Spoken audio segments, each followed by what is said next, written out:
टाकायचा एकदा. आता समजा आता 4 दिवस तुम्ही आम्ही आहे, येतो जातो भेटतो, पुन्हा ह्या कुटुंबाकडे कोण येतं सांगा बरं? नाही. कोणतरी बघतं का त्याच्याकडे पुन्हा काय होतं त्याचं? आज 200 लोकांना मी बघतोय काय त्यांची अवस्था आहे, लक्षात घेतो. एवढी आहेत लेकर, यांचं भविष्य काय पुन्हा ह्याचा विचार करा ना जरा. हे बघायला पाहिजे. ज्यांनी कोणी आपण करतो त्याच्यात ह्या लेकरांचं भविष्य सगळं उघड्यावर टाकून जायचं काय अधिकार आहे कुणाला? तुम्हा आम्हाला ह्याचा विचार करा. हे होईल नाही मिळेल म्हणून जगायचं सोडायचं का?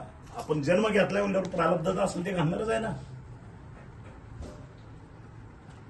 टोकाची भूमिका घेणं हे सगळ्याला हातापाया पडून सांगतो मी, नका टोकाची भूमिका घेऊन. घडते चाललंय आता, हत्ती गेला शिपूट राहिला, त्यासाठी कशाला लेकरा बाळाला असं रस्त्यावर आणता?